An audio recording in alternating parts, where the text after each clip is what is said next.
A couple of years ago, I made a 59-second YouTube short called How to Not Run People Over at Tram Stops, and I showed this footage of some Melbourne tram passengers stepping off onto the road in front of a car. This situation generated a lot of comments and some very strong opinions, most of which fell into a small number of very clearly defined categories. The most common responses were people saying that this is really stupid, or more specifically, that this is a really stupid way to design a tram stop. Bad infrastructure design. Absolutely terrible design. Worst designed tram stops I've seen. Bad road design. Stupid design, honestly. The next most common comment category was people thinking this is an exclusively Melbourne phenomenon, and that it hadn't, doesn't, or even couldn't occur in their city, country, or even continent. Sydney trams built stations to avoid this. Sydney trams are on separate areas to the road. Here in Europe, we have separate platforms. You'll never see this in the Netherlands. Light rail in the US with egress points in the median with graded or Sydney trams stop at their own stations. What? No tram stops anywhere in the UK look like this. This is insane! So in this video, I want to go into a bit more detail on the history of this type of tram stop, why they're still widespread in Melbourne, how to not run people over at them, and why most of those commenters are, at least for the most part, wrong. First of all, let's be completely clear about the situation we're talking about here. Melbourne's tram system is currently the largest in the world, with 250 kilometres of double track. Only a quarter of that is on dedicated reservations, with the other 3/4 of the network sharing lanes with other road traffic. The type of tram stop we're talking about here is where there's one or more road lanes between the tram and the footpath, with no platform of any kind. So passengers have to step down to or up from ground level directly from the traffic lane. Some people seem to think that my footage showed a lawless free-for-all with trams just letting passengers off at any random intersection, but that's not the case. These are designated tram stops, it's just that the only infrastructure is the sign and maybe a bench or a small shelter if you're lucky. We do have lots of other types of tram stop in Melbourne, including full platform stops, which are protected from traffic and allow level access to the tram, unless it's a tram with stairs, but that's a topic for another time. Then there's this type, where the road lane has been raised up to form a platform, allowing level boarding, but it's still a road lane, obviously far from perfect. There's also this type, which is very basic and at ground level, but with a small barrier providing a safe place for waiting passengers to stand.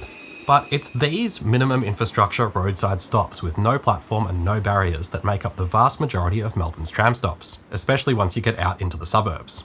The network as a whole has something like 1,628 stops. Depending on where you look, I found at least 4 different numbers for this. According to Yarra Trams, only around 450 of those stops are accessible, so we're looking at something like 1,000 of these roadside stops all up. In a bit, we'll come back and address the issues in those comments, but first, for anyone not familiar with Melbourne's roads, let's take a look at how these stops actually function. So if you're driving behind a tram approaching a tram stop, this is what you're supposed to do, as per Victorian Road Rule number 163. When the tram comes to a stop, you need to stop at the rear of the tram. Not just before the doors, but at the actual back of the tram. Wait for passengers to board and alight. Once the tram doors are closed and all passengers are clear of the road, you are allowed to move cautiously forward at no more than 10 kilometres per hour. Watch out for any passengers making a last-minute dash, and if the tram doors open again, you need to stop immediately, regardless of your position. Once the tram starts moving, you can continue as normal. Now, there are some scenarios where the application of Rule 163 can be a bit unclear.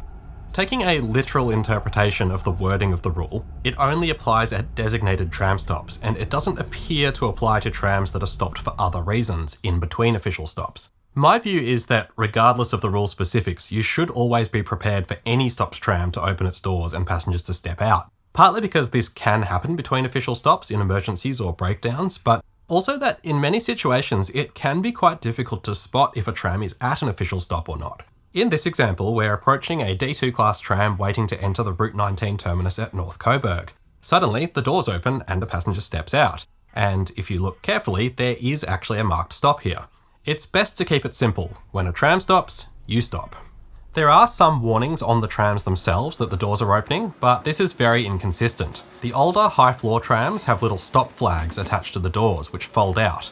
I kind of like these, but honestly, they're not that visible to approaching motorists. The C and D class low-floor trams just have flashing orange lights, the meaning of which is pretty ambiguous. E-class trams are the only ones with a really definitive warning in the form of this scrolling message. Another situation that can be a little unclear is at stops like this one, the Route 78 terminus at North Richmond. Southbound cars drive past the tram stopped at a stop, but passengers board from a safety zone on the other side here, so they don't step down into this lane. As far as I can tell, there's no clause for this scenario in the rule, so in strict accordance with that, each car should actually go through the process of stop, confirm the doors are closed and road clear, then pass at 10 kilometers per hour. But most local drivers don't do that here because they know the stop is on the other side. There are quite a lot of termini with this arrangement. Here's another example at Route 11's West Preston terminus. From the perspective of a passenger, you do always have right of way at these stops, and it's absolutely the responsibility of drivers to follow the rules and not run you over, but never assume they'll do a good job of that. I've personally seen a lot of near misses with cars flying straight past open doors. And while I couldn't find much data on this, I did find a 2021 article in the newspaper which shall not be named, quoting 600 near misses over a 2-month period, so this is a serious problem.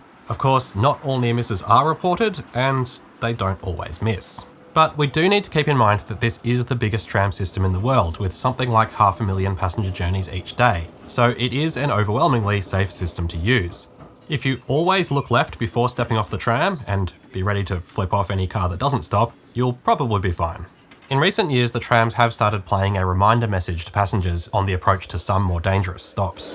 Hello passengers, this is a reminder to please check for oncoming traffic before exiting the tram. Thank you. When boarding from the curbside, the rules do say that you should wait for the tram to stop before stepping onto the road. However, in reality, the accepted normal practice is to step out into the lane as the tram is approaching, because this forces the cars to stop. Alright, so let's address that sentiment of, what a stupid and dangerous design, why would anyone design it like that? So the short answer is, it's not a stupid design, because nobody really designed this situation. Bear with me on this, but the existence of this type of roadside stop is more the default natural state of a street tramway, which exists like that until someone designs something else. If that sounds silly, think about roads. What are they for? If your first thought is that they're for cars, that's not strictly true, even today. Roads existed for at least a few thousand years before cars, depending on how you define it, and they were really just for anything that moved. Mostly people walking, but also animals pulling vehicles or carrying people, bicycles, and by the late 1880s, trams. It wasn't until the 1930s and 40s that a lot of motor vehicles started using the road system. And even then, that was mostly commercial vehicles, with masses of private cars not being common until the 1950s. Nearly all of Melbourne's tram network was built before widespread use of private motor cars. There was a window of about half a century where trams trundled up and down Melbourne streets with little or no interference from cars. And have a look what the rest of the road is used for. It's mostly people. As long as you stayed out the way of trams, there wasn't a need to adhere to strict road rules here because you were very unlikely to get killed by a vehicle. The first cars travelled very slowly and weaved their way around other road users in much the same way horses and carts had done for centuries. But as cars became more commonplace, they started taking over the existing road environment, creating a new danger with their higher speeds and heavier weights, forcing other vehicles to follow stricter rules, and forcing pedestrians from the road almost entirely. As the years went by, bitumen replaced dirt, cars got faster, and drivers got used to the road being for them. There was never a single point where we all got together and decided that roads are for cars now. It just slowly happened. What it happened around was the pre-existing tram network, the nature of which was relatively unchanged on a fundamental level. That space between the tram and the roadside, once a dusty strip for people and animals, was now for traffic. In other cities all around Australia and most of the English-speaking world, the takeover of the car was absolute, with tram systems closing completely, but not here in Melbourne. Just as there was no one moment when roads became for cars, there was no one moment when this type of tram stop became a bad idea. It's a situation that just steadily became more dangerous as cars became more dangerous, and as drivers' awareness of trams in general declined. In the 1940s, every state capital city had a tram network, as well as a lot of smaller regional cities. Here in Victoria, Geelong, Ballarat and Bendigo all had trams. Drivers from all around the country would have known how to drive around trams and been familiar with how passengers access them. The main thing that makes these stops dangerous now is that despite there being over 1,000 of them around Melbourne's inner suburbs, it's no longer a situation that appears anywhere else in the Australian road environment. Road rules are managed at a state level, as is licensing for drivers, so as a Victorian, I had to learn the rules about safely navigating these tram stops as part of getting my driver's licence. But there's no real requirement for Australian drivers to learn the rules of other states they drive into. I mean, you're probably supposed to look them up, but there's no formal process for this and certainly no enforcement. This is a system where tram passengers' lives depend on approaching drivers knowing the rule, but it's an accepted fact that the approaching driver could be from interstate or even on an international licence and have no idea that this situation even exists. Even for myself, I learnt those rules and I remember the specifics, perhaps in part because I'm a tram enthusiast, but I virtually never drive in the inner city, so it's a situation I've only encountered a handful of times in practice. There would be plenty of Victorian residents who learnt the rules originally, but have then driven for decades without ever actually having to practice them. Shout out to random guy on the internet 2444 for providing this example. I was always so confused when I go to the city every once in a while. So onto all those non-Melbourne people who were sure this would never be allowed where they live. Well, I'm telling you now, if your city had trams, streetcars, trolleys, or street running interurbans at any time before about the 1980s, then your city had this type of stop. That very much includes Sydney. Sydney had a massive traditional tram network in the first half of the 20th century. It was even bigger than Melbourne's, and guess what the stops looked like? The only reason you don't see this in Sydney today is that they completely ripped up their entire network in the 50s and 60s, replacing the whole lot with buses. They started again from scratch in the late 90s, and everything you see in the city now is built to 21st century standards with full platform stops, just like anything built in Melbourne in the 21st century. If Sydney's original network had survived in the way Melbourne's did, it would have almost certainly survived with widespread use of roadside stops. Sydney didn't choose to have a better kind of tram network. They chose to have no tram network, then changed their minds 60 years later, and only have a comparatively small system today. Melbourne certainly does now have more of these stops than any other network on the planet, but we're not the only ones. A lot of commenters were sure this doesn't happen in North America or Europe. Well, boy do I have news for you. The US and Canada were once covered in streetcar and interurban systems with roadside stops like this, and there are still some in use today on surviving older systems. They're really widespread in Toronto. From what I can tell, they're similarly common there to Melbourne relative to the size of their much smaller system. In the US, they exist in pretty small numbers, but you can still see them in San Francisco, Philadelphia, Boston, and Pittsburgh, Pennsylvania. And there's probably some more I haven't noticed. Over in Europe, most systems have done a lot more to avoid or remove these stops, but there are a lot of tram systems in Europe, so there are still plenty of examples. Here are some in Lisbon, Berlin, Heidelberg, the original one, Oslo, Rome, Lviv, and Prague. Something pretty unusual about this Czech example is that passengers have to walk across 2 lanes of traffic. That's not common in Melbourne, but we do have a handful of places where it happens. Here's one example at the southbound Route 78 stop at Chapel Street and Toorak Road. Hey. So obviously this type of stop is now pretty dangerous in the modern road environment. But what are the actual solutions here? With around 1,000 of these stops surrounding the city, it's hard to imagine them being fully eliminated anytime soon. I think a good start would be, as a minimum, implementing a more consistent indication on the trams themselves. Toronto is, perhaps surprisingly, much better at this. They have specific messaging and also flashing red lights pointing towards oncoming drivers, mounted on the side of the streetcars as well as on the edge of the doors. Much clearer than some of the very cryptic indications we have here. There's also a lot we could do to make stop locations stand out more to approaching motorists. Some stops do have a warning painted on the road, but I'm not sure how much difference that makes. I actually think it might be better to mark them like zebra crossings, which is a much more well understood indication of pedestrian right-of-way, and something interstate drivers should be able to interpret without specific local knowledge. Going back to that stop in Berlin for a moment, if we go back up the road a little, we'll see this stop is actually protected by a tram-activated traffic light, and I believe that's the case for most or possibly all remaining examples of these stops in Berlin. This seems like something which would be pretty easy to implement here, even if it was just at the most dangerous locations. I do have some other ideas which might not gain public approval. You could fit stops with a row of tyre spikes, fit trams with flamethrowers, or there's the Portal 2 solution. Anyway, just some ideas. I'd love to say better regulation in car licensing is also an answer, but I think we all know what the chances of that are. The ultimate aim would be to convert as many stops as possible to this type, seen here on Route 86 at the Northcote Town Hall. Around 15 years ago, the outer traffic lanes were eliminated completely, being replaced by proper platforms, and cars just have to wait behind the trams when they stop. Yes, motorists hate this, but just a little reminder that this tram here routinely carries at least 150 times more people than the average private car, so they can just wait.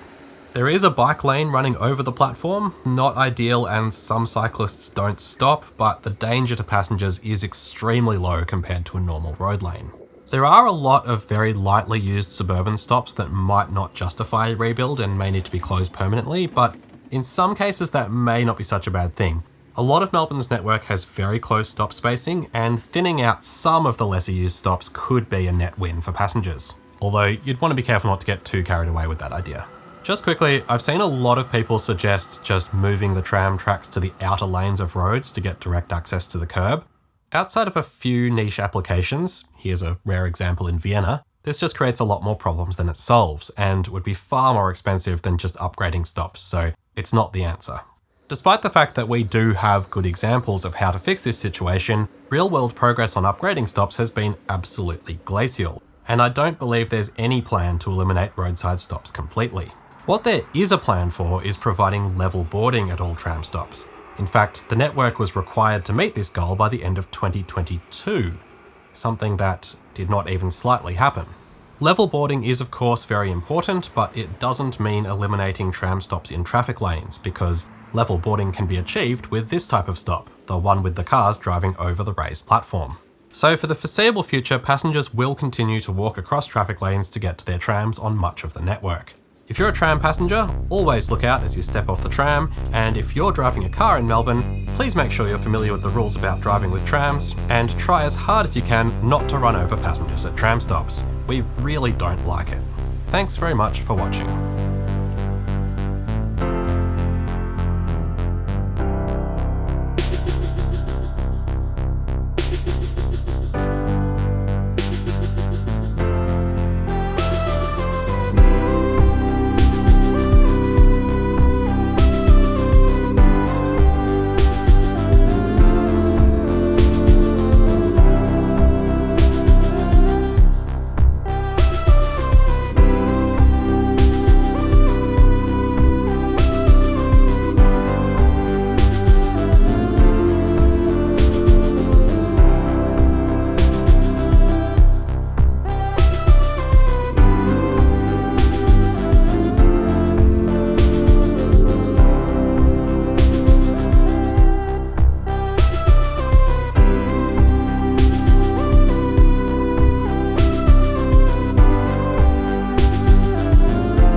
Stupid people can get off and board at lights. I'm not even sure what this one means. It's like...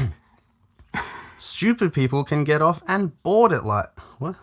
I think it's like... I think what they're trying to say is stupid. People can get off and board at lights. Like, I think they don't understand that's actually a real tram stop. Oh, yeah. But say it like they've... So I think it's be like, stupid people can get off... Stupid people can get off and board at lights.